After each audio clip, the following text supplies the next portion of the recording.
Welcome to the Squared Circle Pit with your host, Rob Pasbani. Now entering the Squared Circle Pit, a fellow Mark. We have Jonathan King from the Shelter Music Group. You're an artist manager there, but quite a history in pro wrestling as well. Thank you for entering the pit, John. Thank you for having me.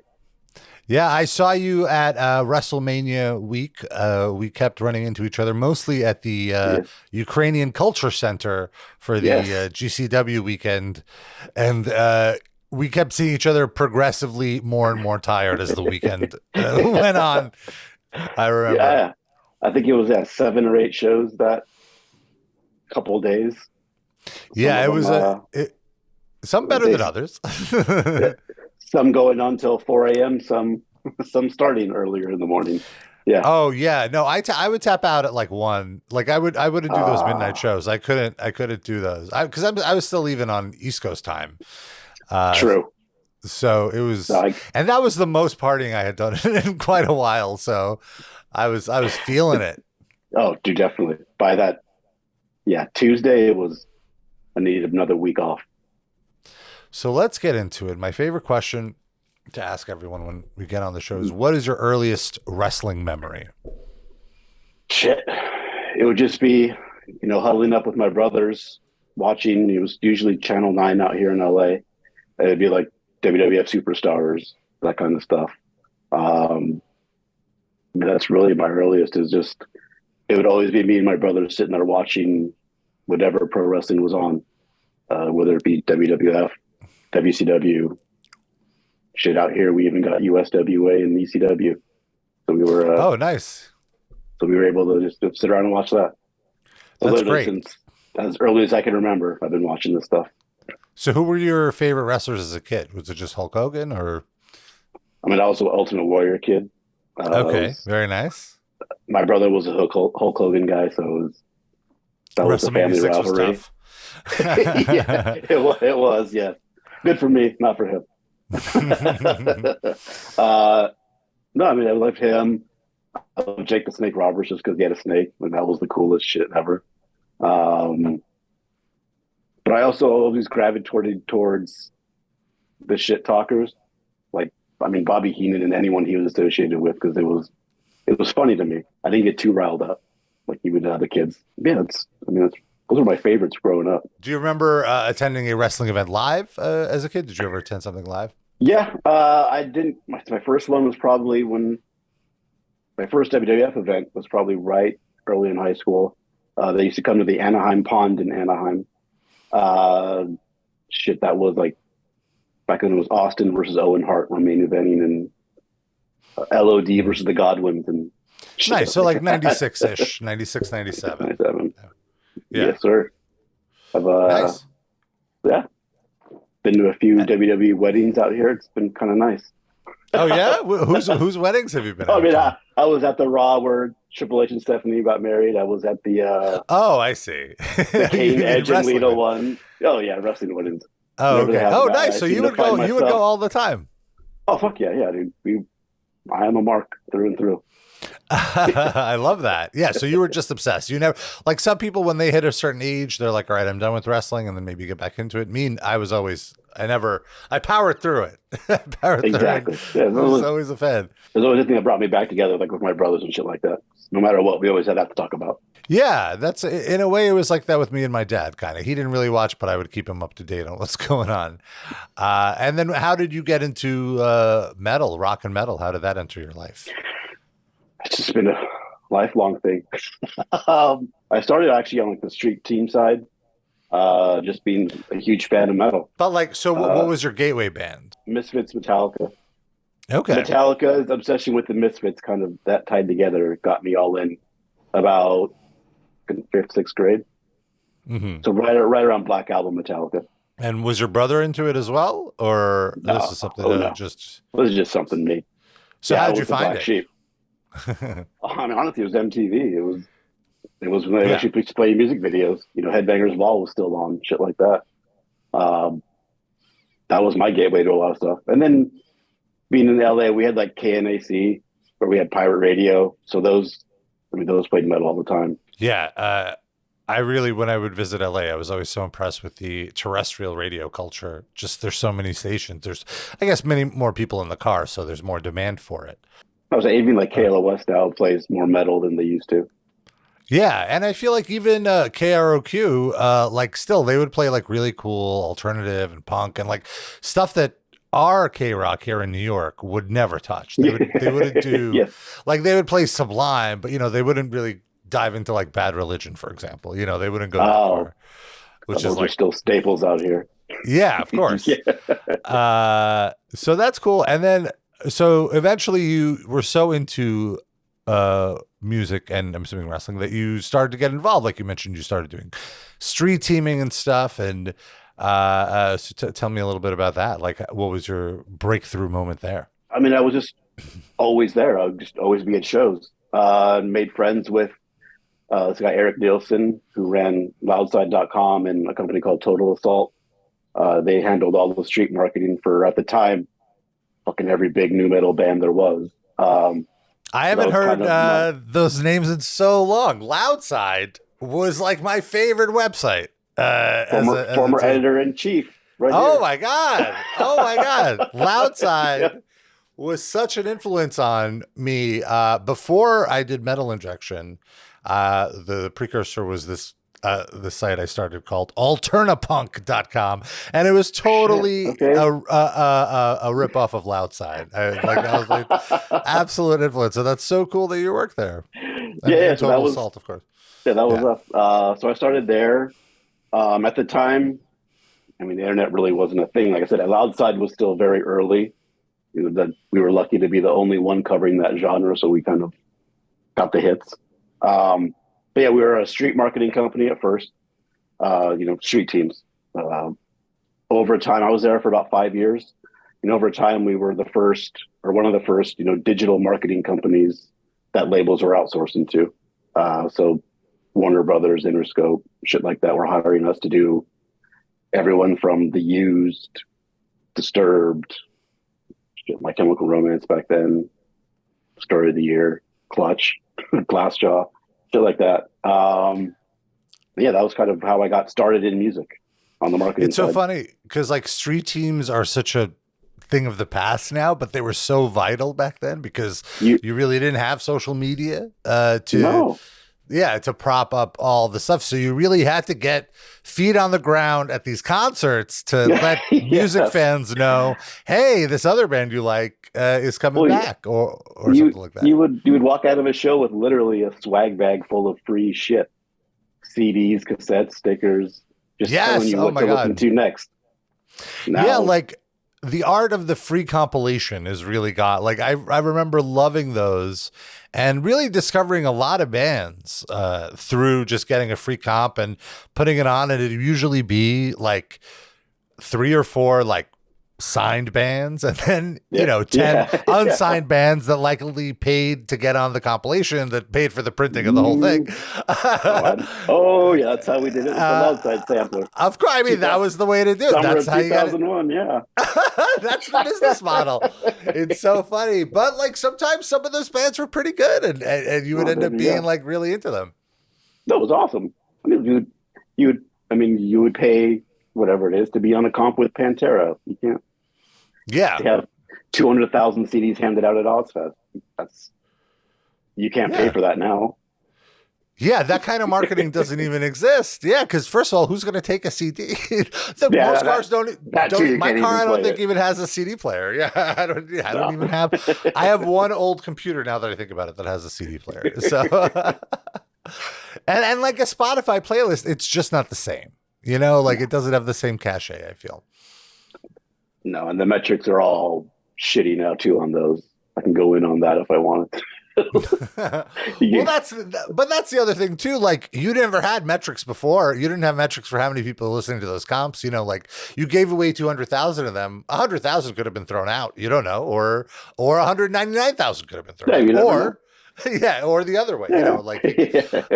So that's fine. So that's crazy that you were on those early. This is the front line I'm old. Yeah. Street team marketing, and then transitioning into digital. And I remember, like, for music in general, it was such a like, or hard rock and metal. Like, everyone took their fucking sweet ass time. I remember I interned at Roadrunner Records, in the new media department, new media, which would be the internet. Remember those departments? Yeah. And I wasn't getting paid, but I was just like, hey, how do all of your bands not have MySpace pages? Like, that was the thing I was railing against, which very much dates me. This was like 2004, 2005. And they were like, oh, we don't need them. We don't need them. It's like, oh, okay. Yeah, at that time they had just caught up to message board advertising, that kind of shit. So they were still thinking that was. Yeah, they just had, like every band had their own website. So it's like, oh no, why would we we want them to come to our website? Why would we go to another website? We want 20 different band message boards they're all members of to interact with. Those message boards were so crucial, though. It's so wild because some of them, like I remember the Lamb of God message board was a really, really big board. Like a lot of the early guerrilla marketing for Metal Injection I did on that forum. We got a lot of traffic through those fans. Bless the Lemon. I wonder if the message board. Yeah. A big shout out to Look from the PRP. His message board was legendary. Oh, yes. In terms of just new bands, all the latest gossip, and just I actually still have fucking friends from that board I made how many years ago from that thing. I didn't really hang out on the PRP boards, but I mean, in general, like he got me into a lot of new metal. I remember just by writing about it. But the SMN forums, I don't know if you remember SMN Sin. News. Sin's Metal News. Yes, I remember Sin. Yeah, that was a fun time. A nice. The mid-aughts were it was like the Wild West, I feel, for heavy metal. Online marketing. I mean, that's when Metal Injection started. Really, literally anybody could just put their foot down and be like, I'm doing this. I'm covering metal. And then there was so little out there that everyone was embracing it. Like, all right, let's do this. Let's make it happen. And everyone kind of helped each other establish credibility, I feel. Absolutely.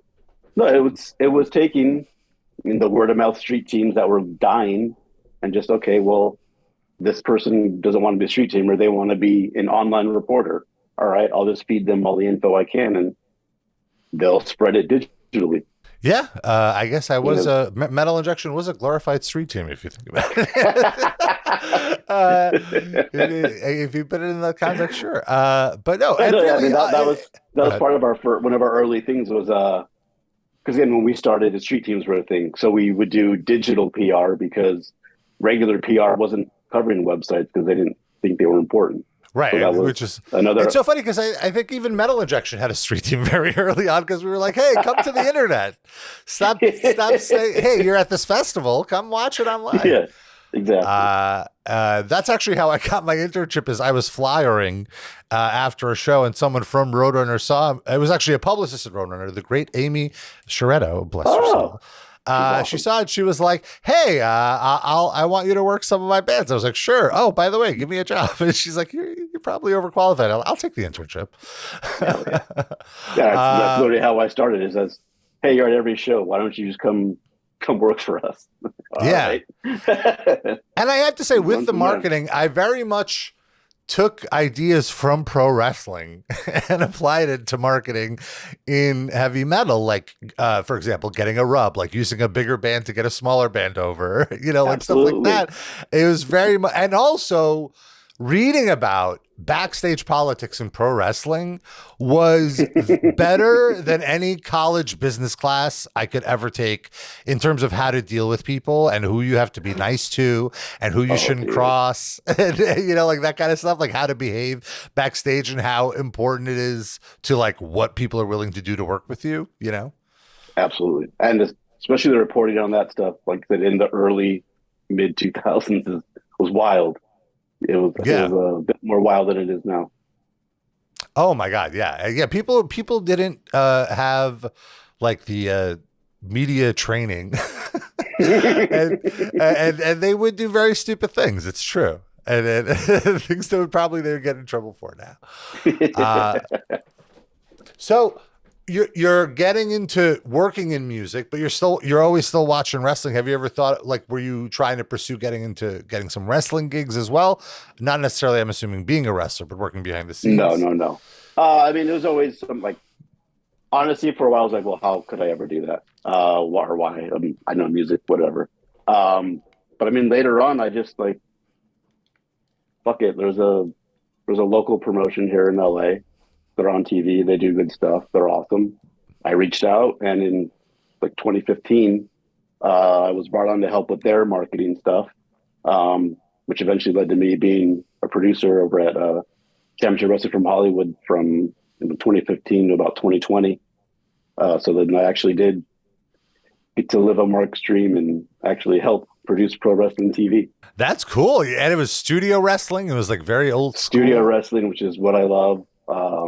At the time when I started there, like no one was doing it. Still, we got to help bring the NWA back, and now they're doing studio wrestling again full time. This was kind of before NXT was a studio show. But yeah, it's again taking it back to what I grew up on. And who were some of the wrestlers that you worked with? Shit, a lot of people came through there. We had Drew Gulak, Scorpio Sky, shot on LA Night Now, Peter Avalon. A lot of people in Japan now, like Bad Dude Tito. Oh, nice. Drawing a blank now because there's been so many that have come through and kind of made their name now on either AEW, WWE, NXT.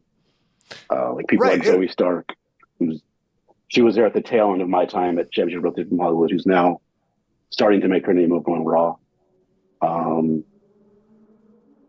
So many people, yeah.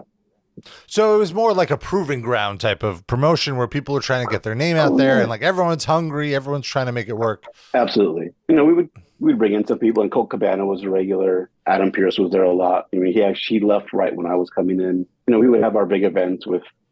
I think we were actually one of the last shows Roddy Piper was at. Oh wow! You got to meet Piper? We did. Him and his son. That was really cool. At that show, we also had like Road Warrior Animal, Brian Myers. People don't realize that we brought AJ Styles when he was the IWGP champion to Port Hueneme. People don't realize that. That's what I love. Like, I remember, 2016, 2017, right before AEW got off the ground, was such an interesting moment in pro wrestling because you had so many very talented wrestlers outside of the WWE bubble that you could see the IWGP World Champion wrestle in front of 200 people, or whatever. And yeah, like I remember just PWG cards were so stacked during that all time. The time. Yeah, I actually had to fly down. There was one Battle of Los Angeles that Kenny Omega it was like Kenny Omega and the Young Bucks against Penta Phoenix and Flamita, I think. And I was like, oh, I have to fly down to see this. And it was like the best show. And everyone on that card now is, a big star in AEW or WWE, like literally everyone. It's so crazy. And that's why I'm a big preacher of the independents, because that's what you could be seeing. You could be seeing the future, literally future stars right in your face with a couple hundred people. You can't beat that. Yeah. And also I feel like, again, making the comparison to hard rock and heavy metal, when you listen to so much music and when you watch so much wrestling, the mainstream flavor kind of gets a little repetitive. It's like, oh, I need something a little more. I've seen this already. I say I've seen this already, not to sound like an elitist, just more sound like someone who consumes far more wrestling than the average person. So like, if you don't watch every piece of wrestling, WWE is very innovative to you. And I'm not trying to shortchange them, but they just typically have their own slower style because it's much more high stakes, so they don't want their wrestlers being injured. They want them to save it for the big moments. Whereas on the indies, that indie show is that one particular wrestler's big moment. Like they're putting it all out. They're not saving anything because they want to make their name. They're hungry. And that's so exciting to me to watch. And it's so exciting to champion somebody and be like, wow, I know this guy is going to be a star, see them in front of like 150, 200 people, and then watch their ascent going up the ranks and eventually making it to either AEW or NXT and WWE. Like for me, for the longest time, Ricochet was my guy. I still love him. But I was so excited for him, and I'm like, man, this guy's the most exciting wrestler in the world. How is he not on my TV every week? And finally he got signed, and I was so happy for him. He's not having the level of exciting matches that he had, let's say 7-8 years ago, nor do I expect him to, but he is always a highlight on WWE programming. So it's so fun to have guys like that to follow through the ranks. Yeah. It's cool to see, like, I mean, knowing what they can do and just seeing them to, like, when he gets to, he really shows off what he can do. Yeah. The ladder match of Money in the Bank, he might not be able to show it every week, but when he does, it's fucking phenomenal.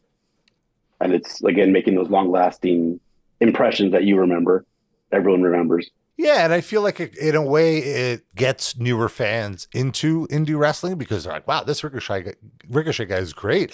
I'm going to go look up some of his other matches, and then they find, Ricochet versus Will Ospreay or Ricochet and Matt Seidel's tag team, and it's like, oh, there's all this other wrestling out there I need to check out. Yeah, and they see it's at, it was at PWG, and they go, oh, PWG is in my area. I can go see this live. And that's the coolest part, I think, to me.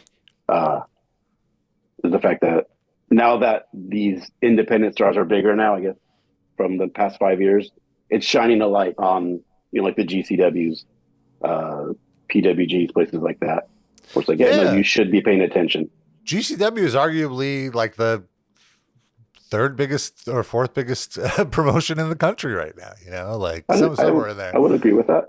Yeah, they're pretty active. They draw. They're the biggest indie easily. And it's, again, word of mouth started with that, but the vibe at their shows is just something that you can't get anywhere else. It's a very DIY. It kind of reminds me of what ECW shows used to be like. Did you ever make it to like the original ECW? Any of their shows? They had that one West Coast pay-per-view. Were you there? They came to the Grand Olympic. I did not get to go to that one. It was one of those. They'll be back. Wah, wah. No, they won't. Did you ever go to those XPW shows when they were doing them? Because that was all. I've been to a few XPW shows. Yes. Yeah. Those were fun. They're different.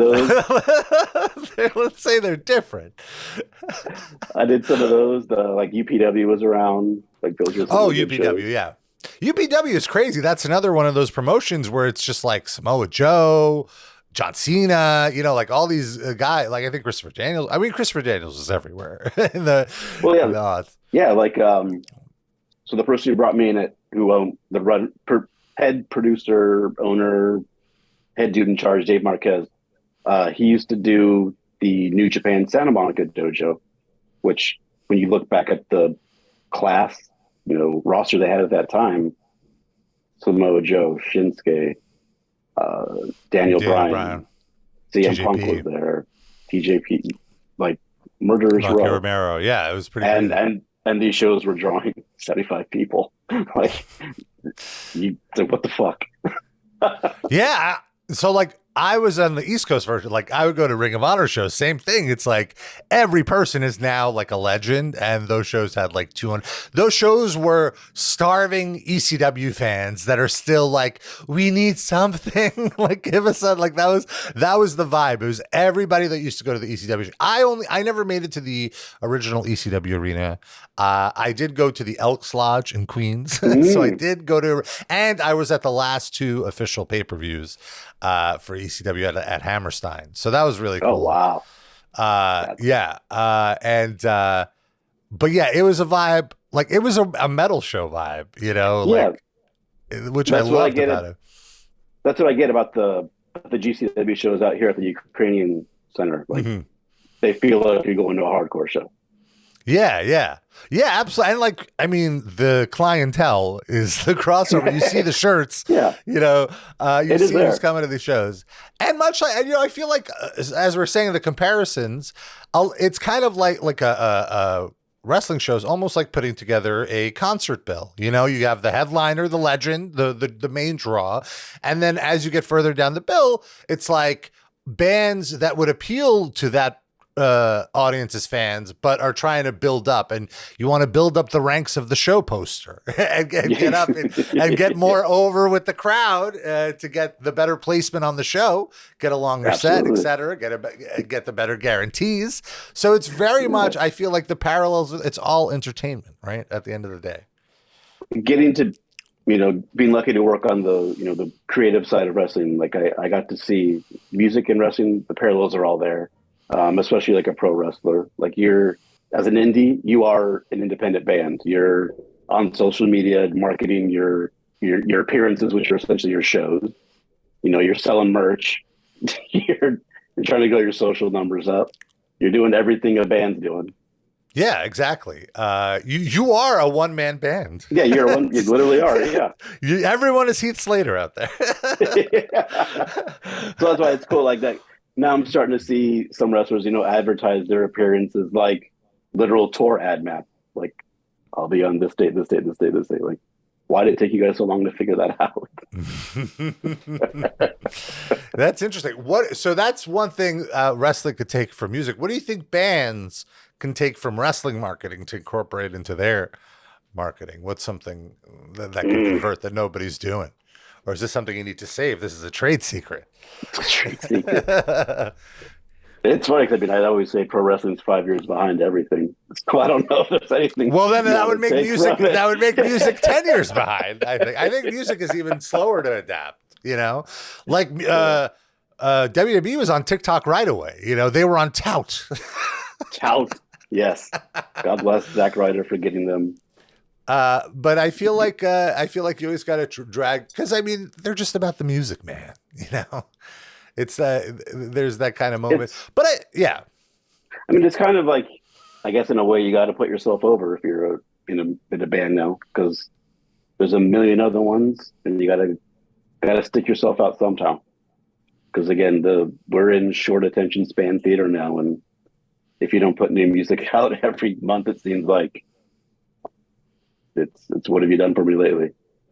So is that kind of what you're working on with the bands that you work with, is kind of figuring out how to make them stand out more and like how to be original and not just put out a song, do something unique? You can't. It's music's so weird now. It sucks to say and shitty to hear, but it's not just about the music anymore. You have to be a content creator. You have to. It's not enough now just to do an album and a music video. You have to, think outside your box, and you have to have a story. The extra, yeah, exactly. People, again, there's every week how many new releases? How do you stand out from that? Yeah, how do you get noticed? It really is, I think, the big question. Like I said, going back to the playlist stuff. Like, yeah, it's cool to get on the playlist, but if your playlist of 1 million followers is only getting you 10,000 streams, you got to do a lot more. You can't just rely on that. You got to. So, is streams now the ultimate metric? To do a little inside baseball, like what determines a band's success? I know it's a combination of tour, but like, how do you know a band is working? Like, what's the main indicator? Honestly, streaming numbers can be faked. We all know that. So it's when we start seeing, the club show selling out, when we see, all right, this band had a show of 200 people there, but fuck, they made $5,000 in merch. These little indicators of people care, because streaming can be faked. We're seeing it now where these people with huge TikTok numbers, okay, let's put them in a live setting. Fucking 20 people showed up. What happened? They have 5 million TikTok followers. So the correlation. So it's really engagement, I guess, is the it's like how it doesn't necessarily matter that the band has a large fan base, as long as that the fan base they have care and want to be there and want to show up. And that makes sense, because you have the tools to like give them more publicity and get them a larger audience, but you want to make sure that the audience ends up caring about them, and they have to organically be able to provide that before you step in and help. Is that kind of like going back to the MySpace days, like that's like where we saw it. Like, oh, this band has, what is it, 500,000 friends on MySpace. Let's headline a tour with them. Jesus Christ, they average 75 people a night. How does that happen? Well,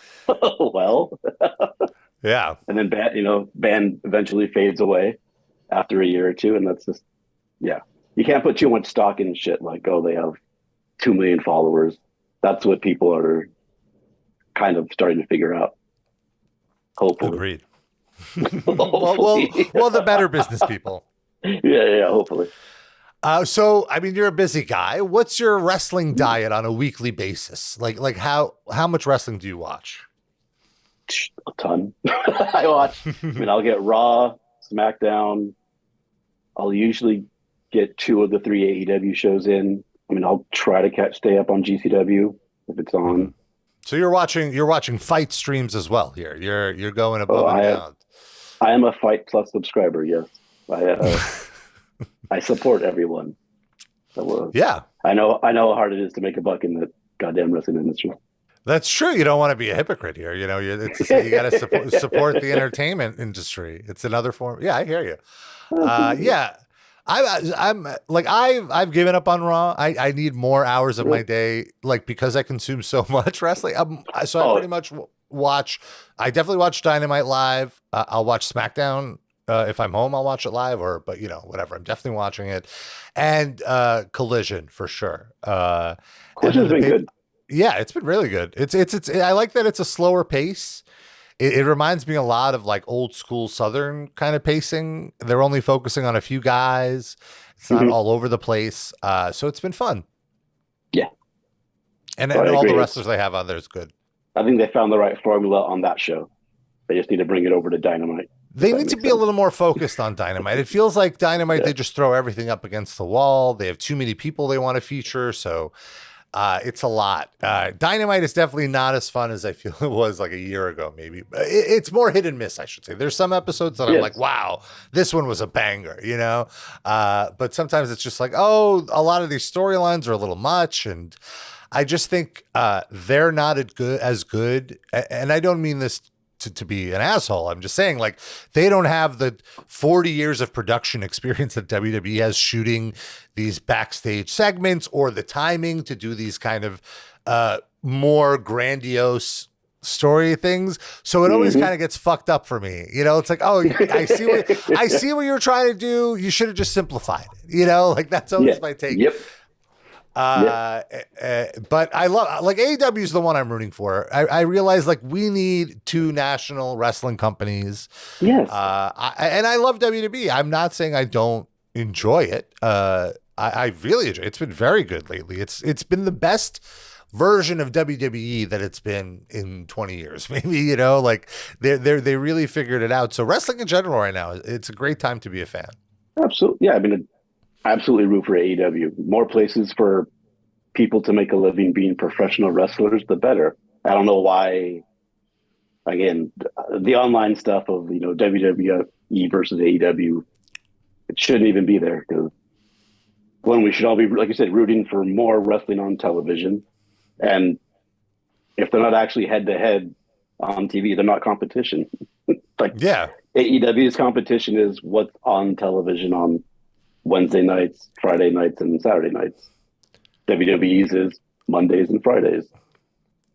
And also, I think that they're helping each other in a weird way. Like, both existing help the other. Besides keeping wrestlers fresh, it gives them opportunities business-wise. Like, I don't think WWE would be hard pitching to bring WrestleMania to Wembley Stadium if AEW didn't have such a successful sales of this upcoming Wembley Stadium show. Like, Agreed. I'm sure WWE is like, see, we could not only could we fill up this arena, but we could probably charge 3 times as much as AEW did. So give us some tax breaks or whatever the hell they want, Exactly. Yeah, it's everyone's good for each other, and I think WWE won't admit it, but I think they know that. Like, they're not actively trying to put AEW out.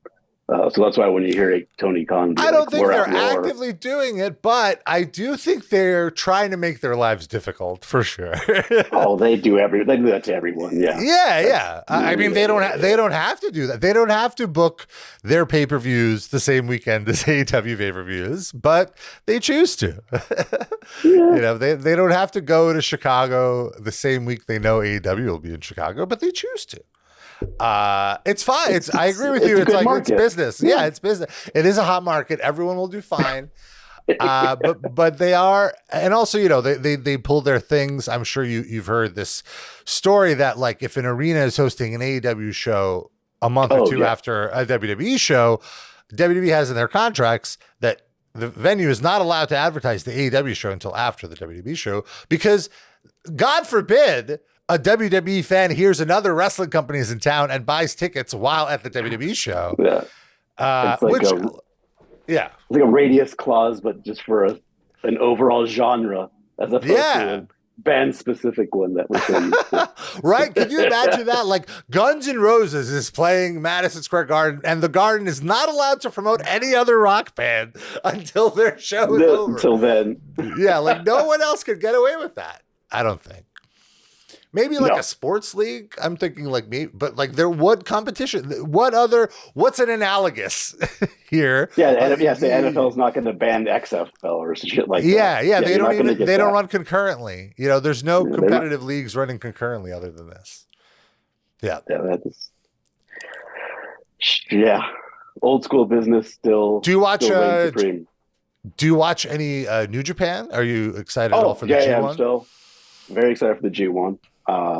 That's something I definitely do still keep up on. It's hard when it's on at 1 a.m. for me. Yeah. Oh, I mean, I don't watch a lot. Well, it's so funny because I used to be like, whoa, you'd have to wake up at like 4 or 5 in the morning to watch this live. And now, as an old, my sleeping schedule has adjusted so that I do wake up. I wake up at like 6, so I could actually watch like the second half of the show if I wanted live. Yeah, and that's it's kind of fun. That's great. Yeah. Yeah. It's fun to catch up on later. I do. My suggestion for consuming the G1, so it's a round robin tournament. There's going to be like literally 80 matches. Watch the wrestlers you enjoy watching. And it's great to watch while doing like morning cardio, or like you will get through your cardio so quickly because all the matches have a half-hour time limit. So the matches aren't going to be that long. They're going to be, Yeah. So you can get through 2 matches in a cardio sesh. Boom. You're like, oh, this cardio is nothing. Yeah. Caught up, yeah. It is hard to catch up, but yeah. That's basically what Raw is to me. It's background. I'll catch up later. I'll fast forward through 50% of it usually because it's too much. Yeah. I mean, I keep up with the results, obviously, and then if something cool happens on YouTube, I'll check it out the next morning. I just can't commit that. Like, I reached a point in my household where I was like, okay, we're spending too much time watching wrestling. I admit that. I don't, my partner is a wrestling fan, but nowhere near as addicted as I am. So I'm trying to be considerate. Like, okay, I'll cut out Raw. Monday nights will be free. The TV will be free. But I need it on Wednesdays, Fridays, and sometimes Saturdays. And obviously the pay-per-views are pay-per-views. No question. Absolutely. I think the WWE is so good at social media. You really don't have to watch Raw or SmackDown to know what's happening because the entire show is clipped up for you on Twitter. Literally, like even stuff that they won't put on YouTube. Like sometimes I'm like, oh, what's the finish of this match? They won't have it on the YouTube, but if you go to the Twitter, like you said, like I could see a sequential thing of the whole match, just tweet after tweet. Okay, cool. So right now, before we wrap up, like what storylines are you very invested in? What's exciting you about pro wrestling right now? I mean, the Bloodline, obviously, I think everyone is very excited about that. The way they've done it's great. The slow, again, like you said, the slow style of, I mean, everyone wanted Jay to turn on Roman, 2 months ago, but I think how they've done it has been perfect. I mean, the AEW, I'm interested to see how they do the blood and guts thing. Like, I know you're a big Kota Ibushi fan. Yes. It's interesting that this is the first match they will bring him in for. I agree with you. I don't think this is necessarily like when I think of Kota Ibushi, I don't necessarily think of like hardcore or blood and guts. I think of, but I think of a crazy high spot, so they could still do that. Absolutely. Yeah. And like shoot wrestling. But I agree with you. Like Kota Ibushi, as you know, was the reason I came to LA. When he was announced his first match back, he's one of my all times. So I'm very glad he's on American national TV. And just I'm glad we can watch him regularly because when he lost the IWGP World Title, I had to take a break from New Japan. Because I was distraught. It was like being a Hulk Hogan fan and having Ultimate Warrior beat him at WrestleMania 6. That's exactly what it felt like. And it was the first time I felt like that in a real like so like physically moved by a wrestler losing. Well, because it was like this was his time. He's finally going to be. Yeah. He's going to carry the company now. Oh yeah. I hope that. There's a cool AEW storyline. Him and Kenny Omega teaming up is always insane. So there's so many cool possibilities here. And I think it could change their momentum, very much so. It could, yeah. As I said, I'm more excited for what'll come after with him. Because I saw someone tweet, him and Pac have never had a singles match. Like, oh my God. You put those two together. Yeah, like he has to be wrestling it all in. Ibushi. So yeah, what are they have to have a big role for him. Yeah. And so, yeah, I'm excited for that. The thing about go ahead.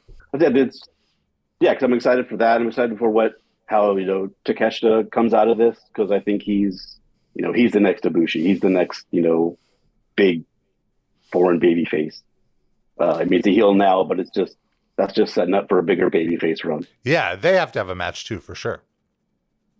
So, I mean, I'm excited for where his future goes. With All In, I'm just like, okay, you have to get like everyone on the show. But then I almost give myself anxiety thinking about how hard it must be to book this. Because it's like, well, Ibushi has to be out. Well, Omega has to be out. Well, CM Punk has to be out. Well, the Punk, all these people have to be out. It's like, well, somebody's not going to be on the show.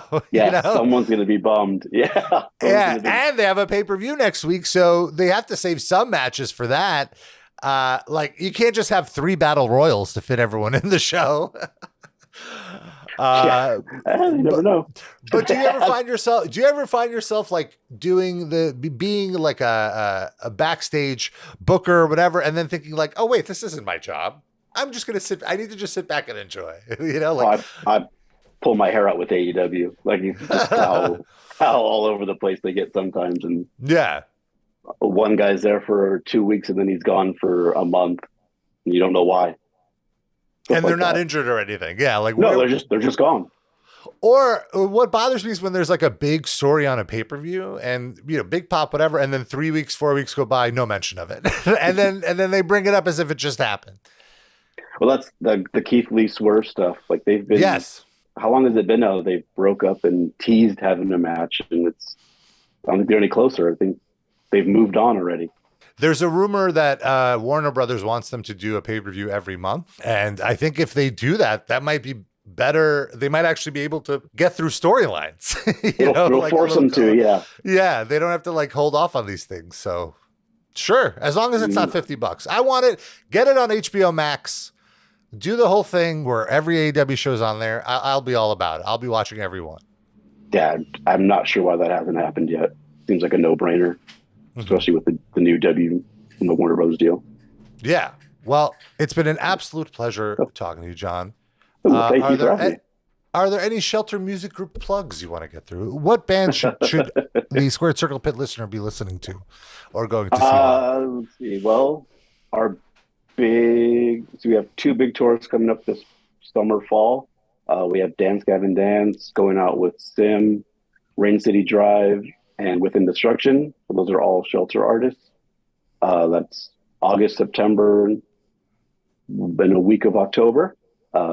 Tickets on sale for that everywhere now. Then we just announced the Dying Fetus headlining tour for their new album, Make Them Beg for Death. So that's, Fetus, Acacia Strain, Despised Icon, Creeping Death, and Tactosa. So that's make sure you have health insurance if you go to that show, or stay away from the pit. So the full spectrum of different shows you got there. Yeah, then Veil of Maya new record just came out. Lions at the Gate record coming out, Jinx new music coming out, tons of stuff, lots of new stuff. Go to sheltermusic.com and peruse our vast roster of very different genres. Awesome. Well, thanks for hanging out, man. And I'm sure I'll see you at an upcoming wrestling show. Absolutely. Looking forward to it.